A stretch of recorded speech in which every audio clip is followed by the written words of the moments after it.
is weird, odd, strange, or just plain bizarre is really your cup of tea, then the Golden State Media Concepts Weird News Podcast will give you that fix. Can't believe it? Well, listen for yourself as we deliver the strangest news you definitely won't find on CNN or Fox. It's the Golden State Media Concepts Weird News Podcast.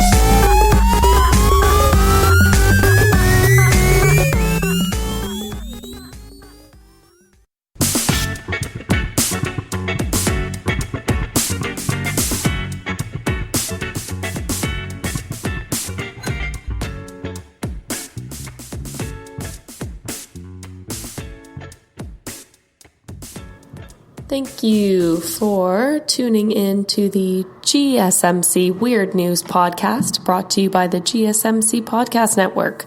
I'm your host, Emily Ferrier, here to bring you my favorite weird news stories that have kept me up till the wee hours of the morn.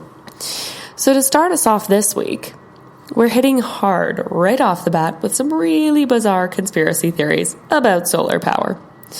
Most countries around the world are pushing for renewable resources for energy so they can phase out fossil fuels, right? Well, there are plenty of initiatives, to get out wind, solar, tidal, geothermal, and other sources of nature-garbing energy in this place. However, it doesn't seem like everybody's drinking the Kool-Aid. One town in America has rejected plans for solar panel farm because of its fears that it will suck, wait for it, all the sunlight away from the surrounding areas. According to the Sydney Morning Herald, people in Woodland, North Carolina have told local council they don't want the solar panels until they can assess the potential danger to their community. The application to rezone a selection of agricultural land was shot down when residents suggested solar panels draw out sunlight from other sources to increase energy output. Retired science teacher Jane Mann told the town hall meeting that plants could potentially die because they won't be able to complete photosynthesis. She also questioned whether solar panels could give cancer. "I want the information. Enough is enough. I don't see the profit for the town," she said. "People come with hidden agendas. Until we can find if anything's going to damage the community, we shouldn't sign any paper." The town hall meeting was also attended by Brent Neiman, a representative of the Strata Solar Company, who criticized Jane for spouting claims that she had zero evidence for. "The panels don't draw additional sunlight," he said. Despite the offering, councillors ended up voting against the solar panel measure from 3-1. 3-1! I mean, it's very easy to persuade people, isn't it?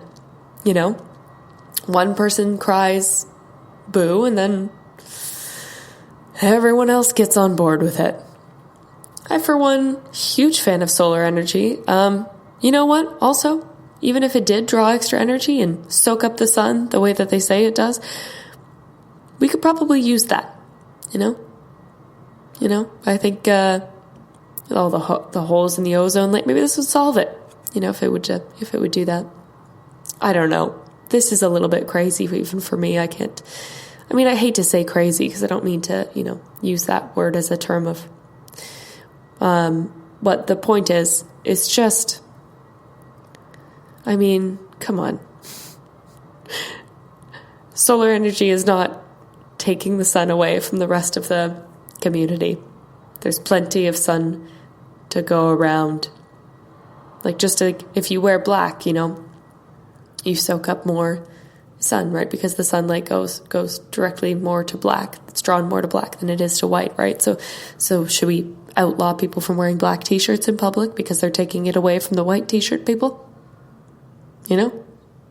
That's the level we're talking here. That's, I think, why I can't wrap my head around it. Okay.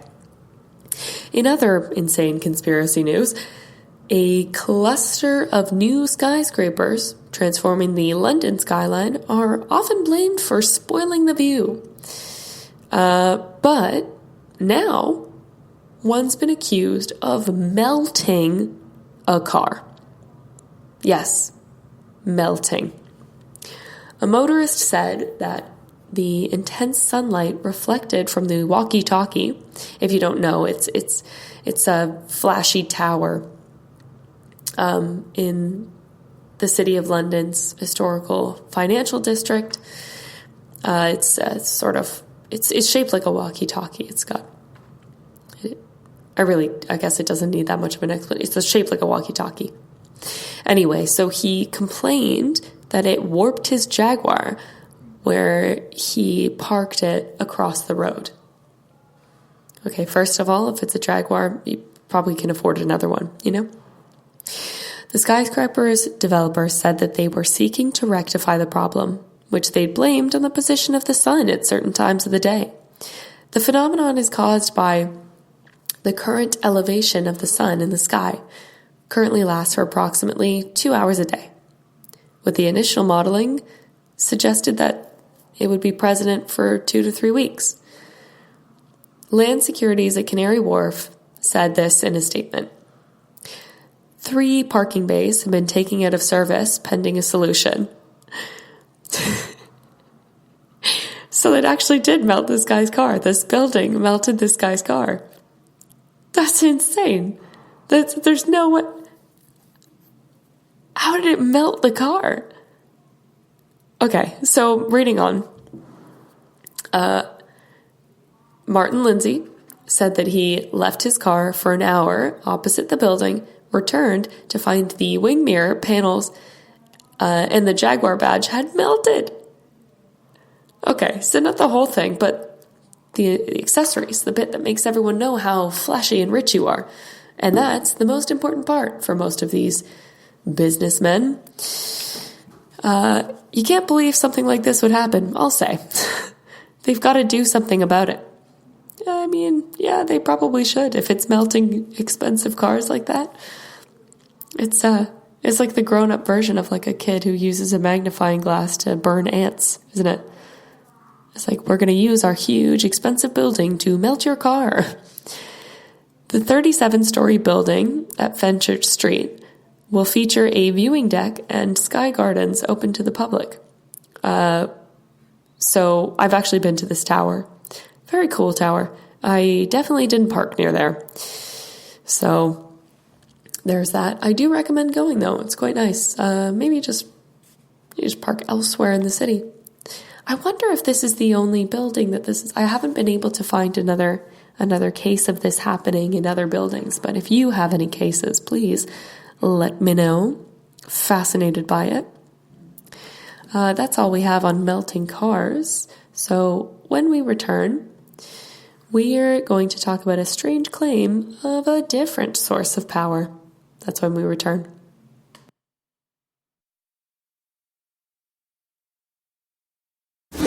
Check out the show built around the women of MMA. From the UFC to the extreme cage fighting, we got the fights covered. Listen. It's the Golden State Media Concepts Women's MMA Podcast. The latest news of upcoming fights, discussions of previous matches. Join us as we talk to and about the biggest names in women's mixed martial arts, past, present, and future. When it's the women's fight game, you know where to listen to.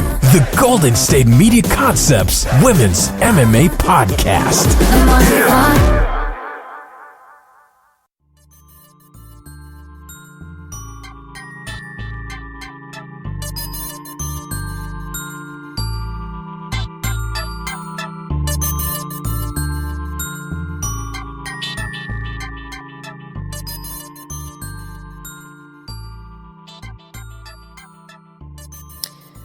Okay, we are back. So before the break, we talked about the conspiracy theories behind solar panels and very hot buildings. Now we're going to talk about the claims for a different source of power that would enable levitation. Okay, this is a weird thing that I found. Here's a strange claim for you. Viktor, bear with me, Grebennikov, his anti-gravity platform. This is a Russian man. We're going to call him Viktor.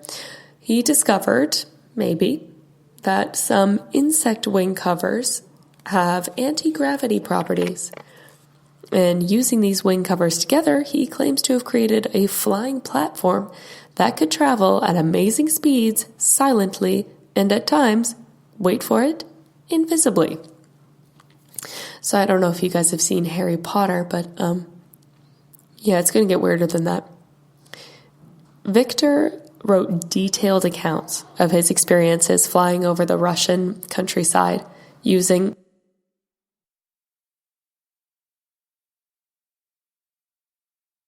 This is your ultimate stop for everything sports. The Golden State Media Concepts Sports Podcast. Should I say more? From the NFL, MLB, the NBA to MMA, it's all in here. The Golden State Media Concepts Sports Podcast.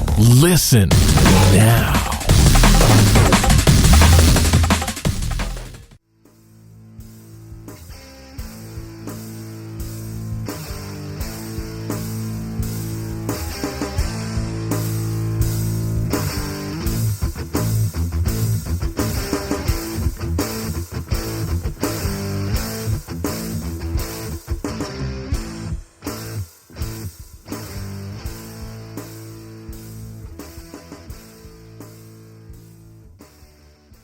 his levitation device. These flying experiences, as well as his reported observations of other paranormal phenomena, usually involving nests or parts, appear in his self-published book, My World. I'll say, My World. Absolutely. So, Victor was a self-proclaimed Russian scientist, self-proclaimed being the key word here, naturalist, entomologist, and paranormal researcher, best known for his claim to have invented a levitation platform which operated by attaching dead insect parts to the underside. The second reason, so the second bit of this, right? I've found anti-gravitational structures only in one species of Siberian insect.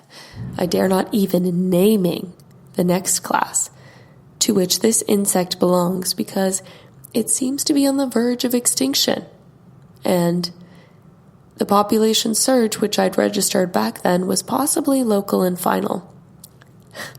So there are only insects that he could find and nobody else. So, don't go looking for them because he's not going to disclose the information of his brilliant scientific discovery.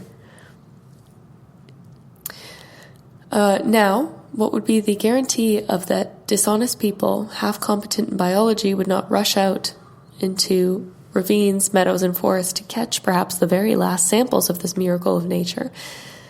If I were to name the species, what are the guarantees that they don't plow hundreds of glades and cut down dozens of forests to get this potentially lucrative prey?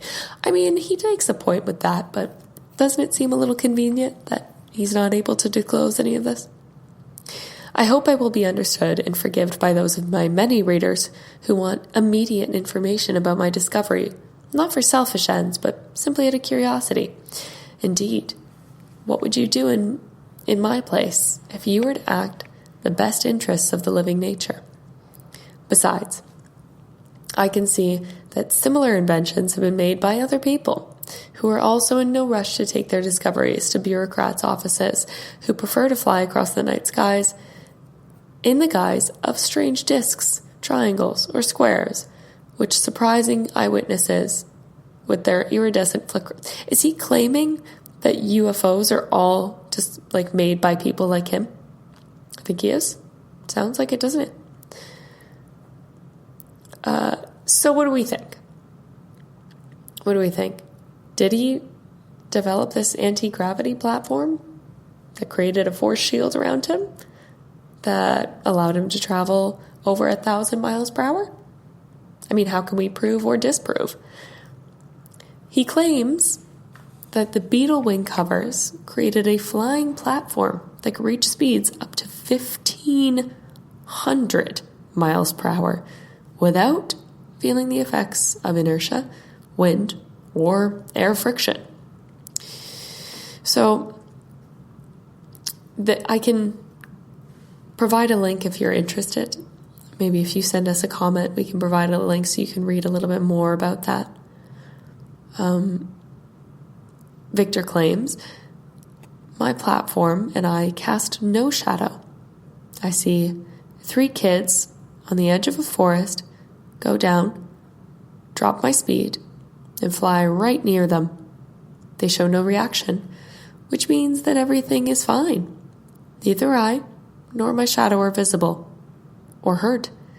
The propulsion principle of my device is such that the platform makes no sound whatsoever because there's practically no air friction. I'm not a scientist. I don't claim to be a scientist. A lot of this sounds like it's not scientifically possible. I don't see how a device would make simply no noise doing that. This sounds like something that would happen on the Jetsons. No? Nobody else think that? Doesn't it sound just like the Jetsons? No? Just me that thinks that? Okay.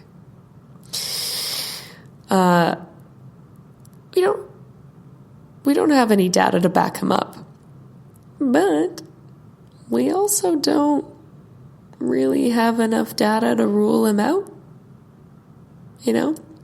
It's that thing, like you can't prove it, but you can't disprove it. So, in a way, does that prove it? Or does it? I'm running in circles now. It kind of explains the UFO sightings, though, doesn't it? I know I've talked a lot about UFOs on this. I'll never get over them. They're unidentified. That's in the title, okay? We're not going to stop talking about them until they become IFOs. Identified flying objects, decidedly less exciting, okay? I can't be the only one that thinks that.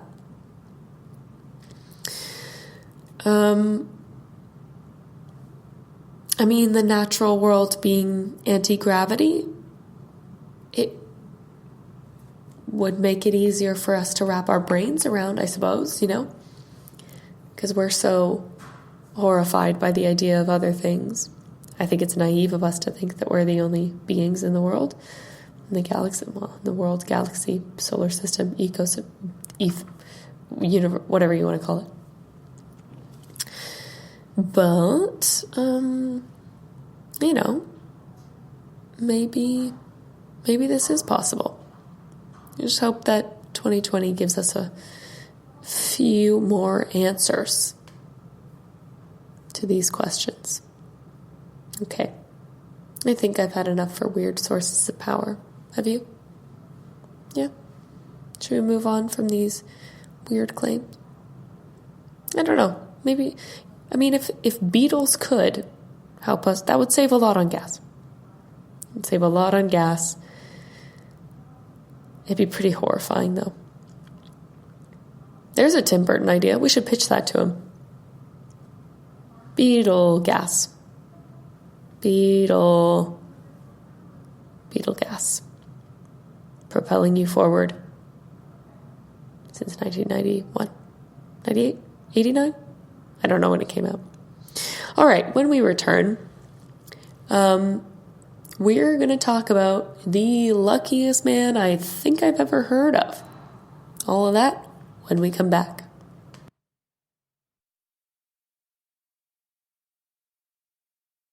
Check out the show built around the women of MMA. From the UFC, Invicta FC, Bellator, and one championship. We got the fights covered. It's the Golden State Media Concepts Women's MMA Podcast. The latest news of upcoming fights, discussions of previous matches. Join us as we talk to and about the biggest names in women's mixed martial arts. Past, present, and future. When it's the women's fight game, you know where to listen to. The Golden State Media Concepts Women's MMA Podcast.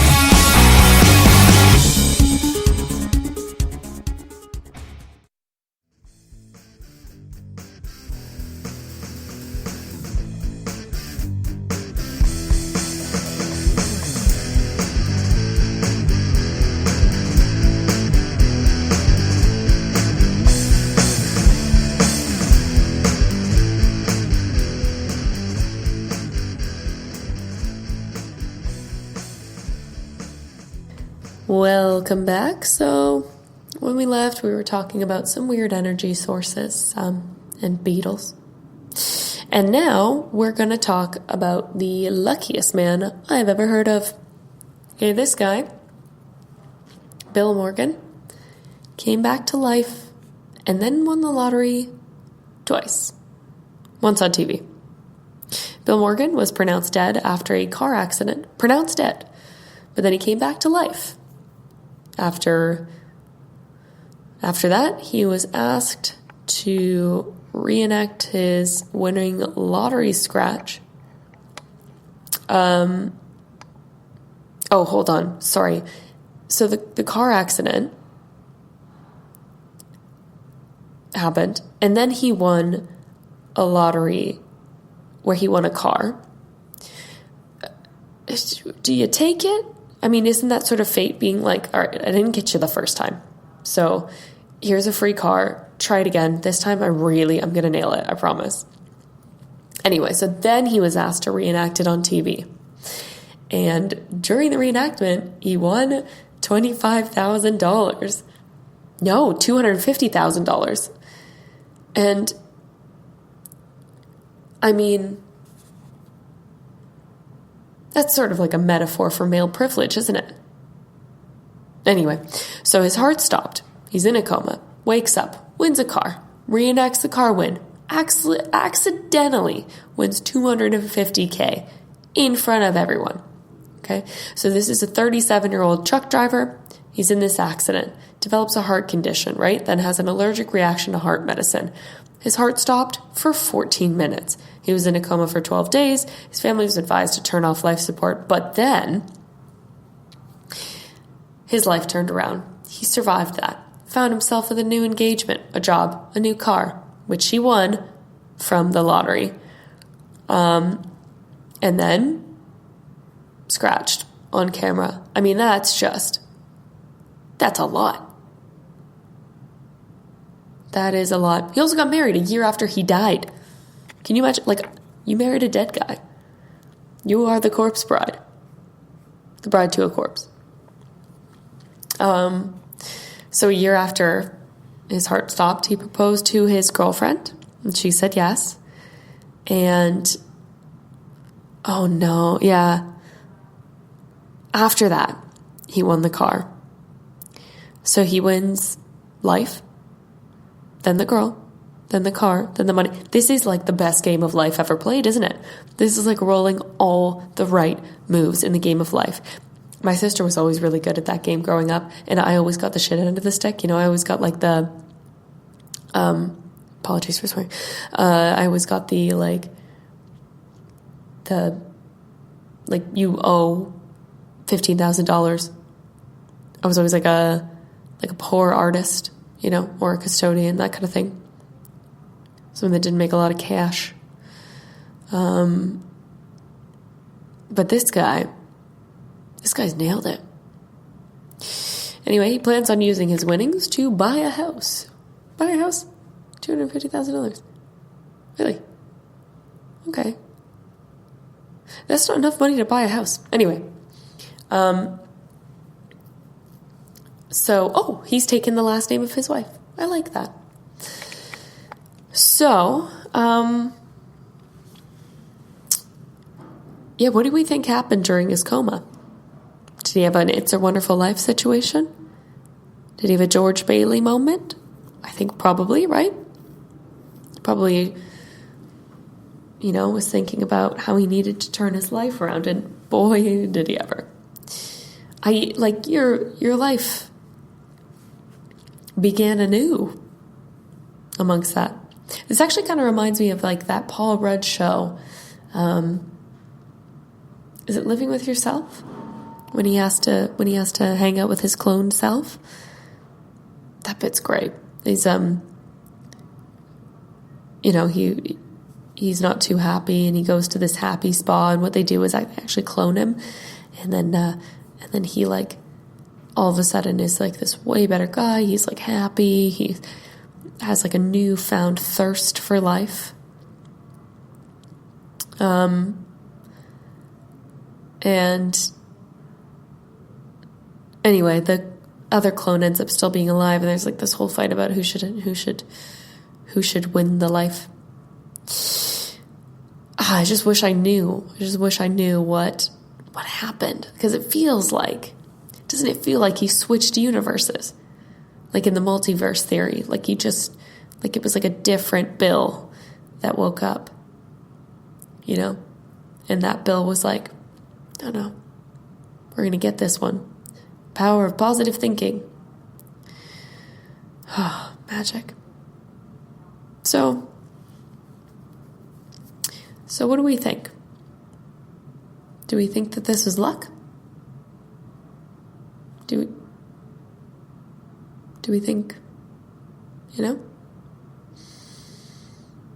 He genuinely looks so floored and happy and sweet in the videos of him winning the lottery that he won live. So maybe this is like a good things come to good people kind of situation. Genuinely seems like a lovely guy. So maybe that's all we need. We all just need to be a little less bitter,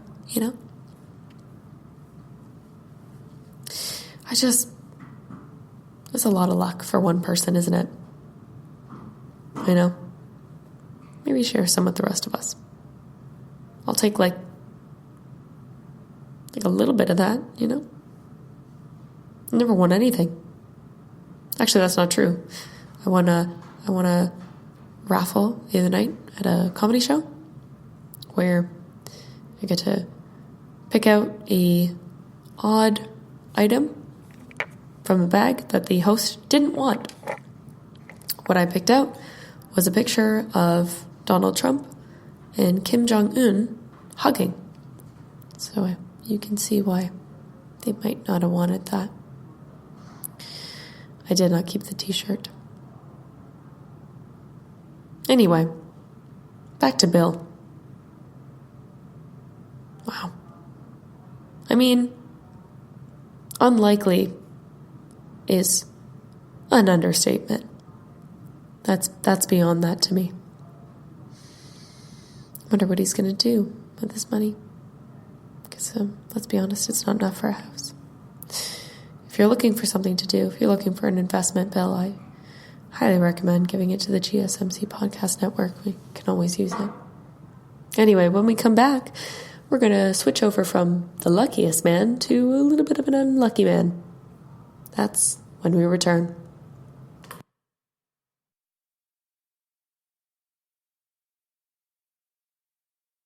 Are you tired of the same old news? Are you sick of the seemingly endless political spin and negativity? The GSMC America Still Beautiful podcast is a weekly news podcast covering all the top positive and uplifting news stories. We cover stories that will inspire, uplift, and remind you of the good in the world. Tune into the Golden State Media Concepts America Still Beautiful podcast to get all the great and positive news stories of today. Download the GSMC America Still Beautiful podcast on iTunes, Stitcher, SoundCloud, Google Play, or anywhere you find podcasts. Just type GSMC in the search bar.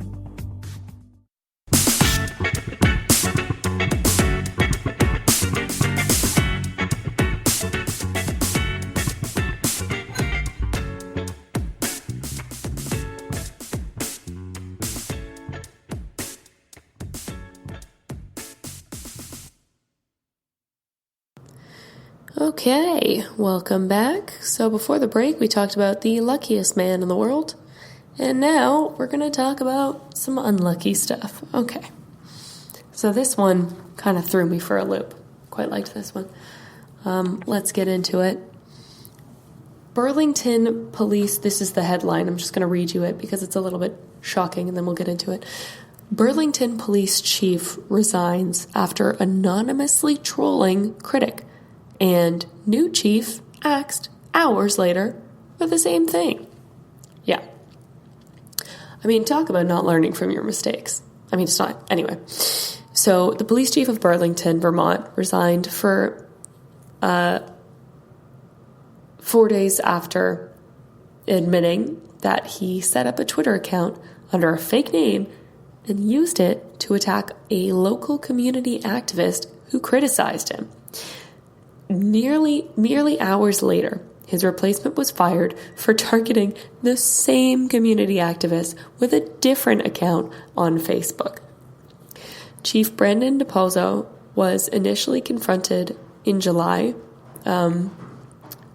by reporter Courtney Lambden about the account, which was used to tweet activist Charles Winkleman 10 times over the course of an hour, and posted it on the 7 Days website. He can be heard reportedly denying involvement in the Winklewatch account. Suffice it to say, I don't respond to him on Twitter. I don't have a sock puppet account. A sock puppet is an online persona used to hide whoever the person posting really is. The anonymous account was deleted soon after the tweets were posted, but Winkleman saved the screenshots. Winkleman published a blog post about the incident in December, and then on the 12th of December, Pozo admitted that the account was in fact his. And then the same day, Mayor Weinberger acknowledged that he'd known about the account. He said in a statement, Weinberger did, they reported that Pozo actually reported it the day that it happened. The mayor's statement said that he initially placed Pozo on administrative leave, but at the time, members of the press were told 6-week leave was taken for medical reasons. So in his statement, he said administrative leave was converted to medical after he was advised that his underlying mental health issue contributed to his behavior. He was hospitalized in 2018 due to skull fractures, brain bleeds, and a concussion after a bicycle incident. So you know what?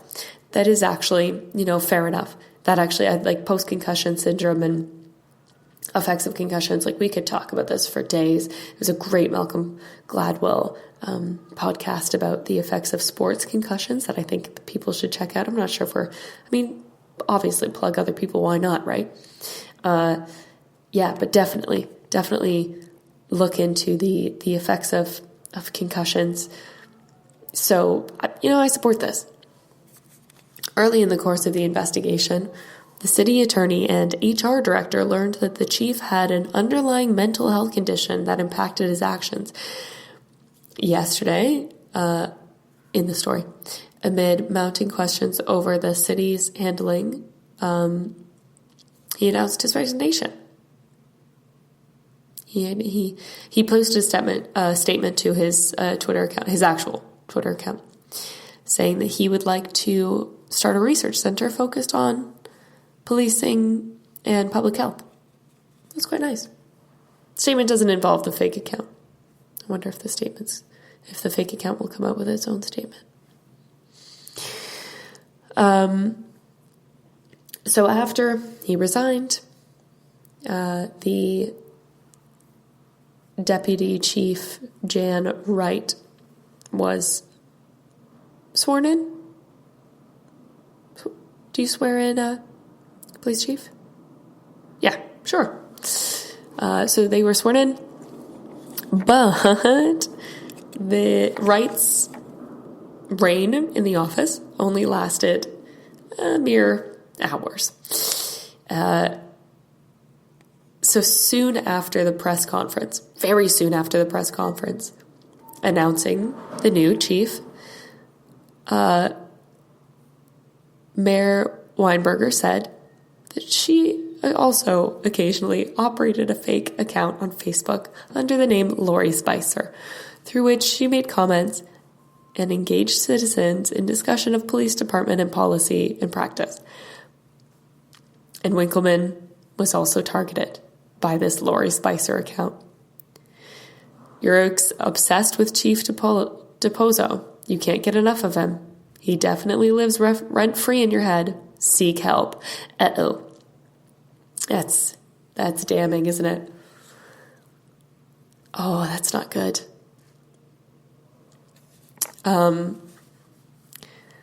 So she was let go.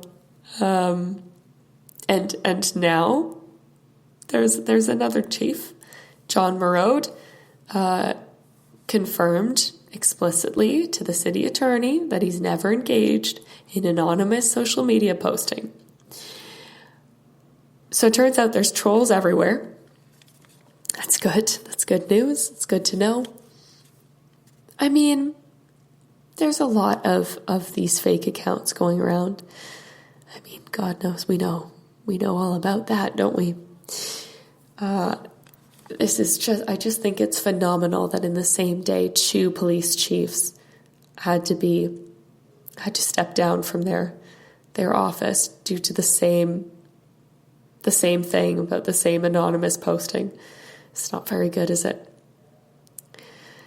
So what Winkleman had to say about the whole ordeal is that he wants now the mayor to resign. It seems pretty clear that the mayor only came forward when I posted my evidence and he was caught, allowing me to spend the last 5 months sitting with a ton of stress, which is shameful and not surprising. He writes for Lambden to get to the bottom of quote-unquote Winklewatch. Great name. If it wasn't for Courtney Lambden, I doubt the mayor or chief or deputy would even have even have admitted to any of this. Do we think he's right? Do we think that they would have just left it in the dark? I don't know. Is social media helping us out in this case? Or is it... Actually, none of it would have happened if it wasn't for social media, right? It's an interesting argument, isn't it? The only way you get any attention from any company is by posting about them. If you send a company a private email complaining about something, if you your flight was delayed or a product wasn't up to what you wanted it to be or customer service treated you poorly, if you make a complaint to them, they never do anything about it. The only way I've ever actually gotten a company to do anything about the way I was treated or something that happened to me was by going public. Because if you do it privately, no one cares. You got to go public. So I appreciate, his chutzpah, going for it. I really appreciate that. I'm a huge fan of it. In a phone call with CBS News, Lambden said, questioning mayors and police chiefs is what reporters do. It's our job to ask people in power these somewhat uncomfortable questions. And I do appreciate Charles saying that, but I think that it just happened to be more. It could have been any other reporter.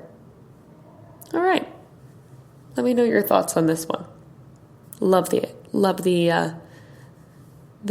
triple hit on that one. It's very good.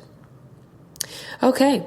When we come back, we're going to talk about some weird, gullible criminal news when we return from the break.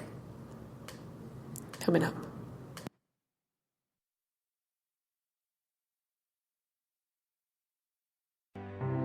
The GSMC Life and Happiness podcast takes you on a journey of exploration. We'll discuss tried and true methods alongside the latest trends of how to best live your life to its fullest and happiest. From psychology to meditation, science to self-help books, the GSMC Life and Happiness podcast will help you to discover what makes you happy and how you can live life being the best you possible. Download the GSMC Life and Happiness podcast on iTunes, Stitcher, SoundCloud, Google Play, or anywhere you find podcasts. Just type GSMC in the search bar.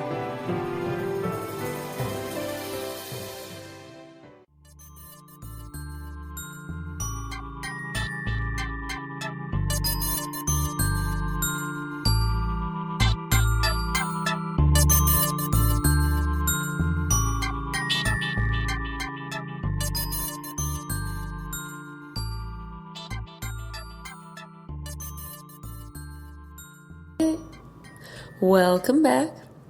Before the break, we talked about some social media kind kind of cyberbullying between a couple of cops, a mayor and a reporter. And now that we're back, we're going to talk some silly criminal news.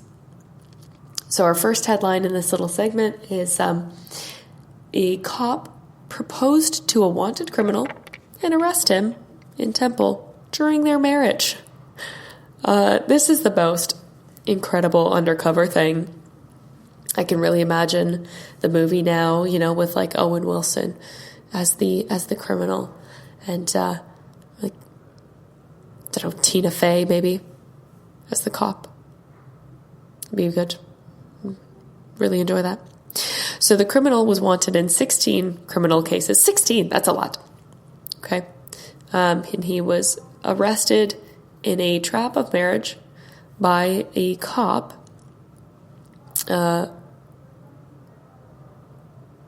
So he was, he was a pretty bad criminal. So he'd actually killed a man. Okay, this is bad. And the police were trying to nab him, but every time he succeeded in dodging. Criminal was looking for a woman to marry. So the police said, okay, we'll find him one. And they sent this cop, Talik Singh, superintendent of the police, said police had arranged a woman, female cop, living in New Delhi, and said they started talking, after a week, she proposed a marriage. 1 week in, do a little bit of chit chat, proposed the marriage. And then she, went to the temple to get married. And immediately he was arrested. So he's now been sentenced and is in jail. It's quite the turnaround, isn't it? You think, okay, great, okay, I got a life of bliss now. I've made it.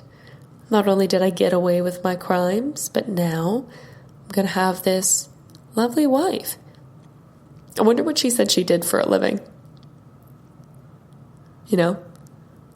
Like, how do you say, how people always like build up their jobs nowadays? Like when they say they're, I'm a freelance, like instead of saying like I just do a bit of help with people, like I'm a consultant. I consult things for people. What does that even mean? You just talk about stuff? Is that what it is? You talk about people until they find their own solutions? I like to say that I record deep thoughts. And this girl, she probably was like, okay, I can't tell him I'm a cop. So, I prove justice has a place in the world. Yeah, that'd be nice. Anyway, wow. Imagine thinking that you were going to get married and then being like, what? Being sent to jail. Oh, amazing. So that's actually not our only ridiculous criminal segment. This one, of course, comes to you from Florida. So there was a huge battle between this woman and her child's father over her son's circumcision. And the long battle ended after she agreed that the boy could get circumcised in exchange for her release from jail. This is probably the weirdest negotiation I've ever heard of, but then again, it's in Florida. In a crazy turnaround, after a week behind bars for contempt and an initial hearing to which she was ordered to remain in jail, they reconvened, and she signed paperwork giving approval for her, wait for it, 4-year-old boy's surgery was done. Okay. So I didn't know that you could circumcise someone that old. I didn't know that was a possibility. Do they go under for that one? Because I know you don't put a baby under for that. That's 4 years old is a lot. No, I mean I guess you can get it later on in life, but I was a little bit surprised by that. So she remained in jail following the signing of the paperwork. She's very, very much anti-circumcision, but she signed it just to get out of jail. Anyway, she remained and was due back on a separate criminal charge of interfering with child custody. So, made it less clear that she was going to be released. Kind of unfair. She already signed the paperwork. So, what happened is a little bit hard to uncover because the attorneys and the father both have all declined to comment. But what Georgianne Chapman says, the executive director of Enact America, which advocates against circumcision, said that it wasn't fair. She was bullied into signing, and it's not fair that the court did that. It's fair enough. It's pretty awful. She just says of the judge, I don't know what was in his head. I don't know how he can sleep at night. I mean, it is kind of strange that they sort of like coerced her into signing this paperwork and then kind of like, just kidding, you have to stay in court and we're going to cut off his hood. So they agreed to the circumcision that initially, apparently, when the child was born, but then the mother later changed her mind. That's, I guess, where it becomes dicey because they had filed an agreement in court saying that the circumcision would go ahead. So they backed out because the mother didn't consent. The surgeons backed out because the mother didn't consent. And then she took off with him. She took off with the boy. So that's not great. She agreed to do this, and then she said, actually, no, I don't really want to do it, and then she took off with him, and it sort of becomes dicey because the law was involved. But, I mean, if you change your mind later and you want to have a chat, it's probably a good idea. So weird. So anyway, she was arrested because obviously she took off with him and denied the court's claims in that. Was it worth the fight? Yeah, maybe it was. She doesn't agree with circumcision. She tried her best. But then she was actually kind of, in the end, forced to do it. So this one is, it's a weird one. It's definitely weird. I've never heard of a circumcision being used as bartering means for jail time. So that's a weird one for me. I'm not sure where I stand on this one. I'm not sure. I mean, you have to go with what the law tells you to, right? You have to kind of say, okay, well, they signed the thing, but it's kind of scary for the boy, to be kind of pulled between these things. This almost seems biblical, this whole story. It's very much like, it feels like a morality story more than like an actual story that happened. It's a bit upsetting. Very weird. Anyway, let me know what you think about this one. When we come back, we're going to do a very, very hard switch. So that when we come back.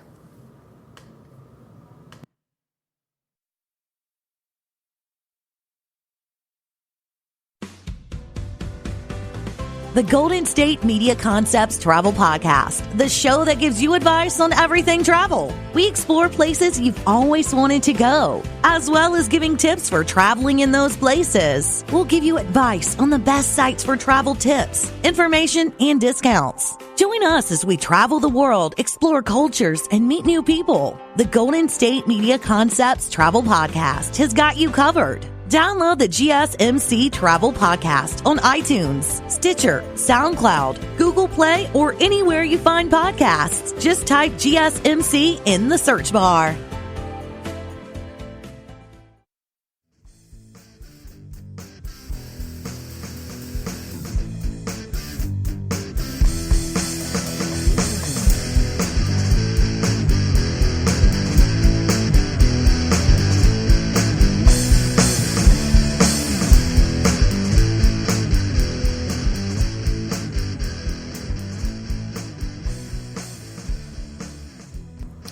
All right, welcome back. I hope you enjoyed the break. Before the break, we talked about a weird circumcision story. Now, we're going to do a real hard switch to something that I found out about just like a few hours ago. Okay, so this is about Saturn, the planet Saturn, and its hexagonal like motions, I guess. So this is a phenomenon that people are still not quite sure about. So I'm just going to talk this through, and hopefully we can come to some sort of conclusion. So there's this movie taken of Saturn, and it shows images of these hexagons, and it filters them through colors so we can see them a little bit better. They are perfect hexagons. Like I encourage you to look this up. I had a hard time believing it myself, but I've seen a lot of videos and images now, and it's honestly, it's baffling. So what happened is that there was a massive hurricane tightly centered on the North Pole, 50 times larger than a hurricane on Earth, obviously, because Saturn's huge. And they spin clockwise, and then, or the storm spins clockwise. The hexagons spin counterclockwise, and it's very surreal. It looks like it looks like a kaleidoscope. It's very surreal. So the hexagon is just a current of air, and the weather features are notoriously turbulent and unstable. A hurricane on Earth typically lasts a week, but this has been here for decades, and who knows, maybe centuries. Absolutely surreal to me. I really do encourage that you look this up after we're finished here. The difference is in this version of what's going on here, okay? So they color contrast these so you can see the contrast in the video here. But so there's also this jet stream, right? In it that kind of looks like it's made up of these haze particles. And it seems to act like a barrier, which results in something that looks like the ozone hole. I don't really know what to make of it. It seems very sci-fi, like a 70s sci-fi film.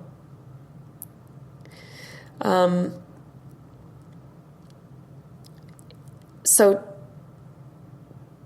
to humanize, the hexagons seem to appear to be golden blue. And they've colored them a little bit differently here. You really need to, I really need you guys to watch it.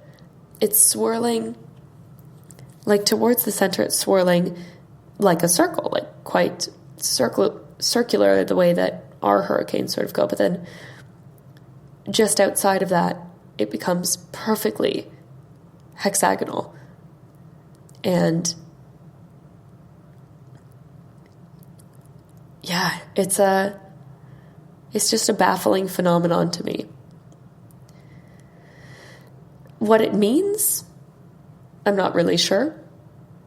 But the hurricanes they're so much bigger than on Earth. They're like 35,000 kilometers each, so like twice the amount of the ones on Earth. I'm not sure what it means. What I do know is that you got to look it up. You got to see this. This is one of the weirdest things I've seen all week. So that was baffling for me. I hope you enjoyed it. I hope you enjoy the whole podcast. Thank you so much for listening to the Weird News Podcast, brought to you by the GSMC Podcast Network. I'd like to ask that you please remember to subscribe to the show, write us a nice review, and please rate the episode. That really helps us. And please follow us on Facebook, Twitter, and Instagram. Thank you so much, and have a great night.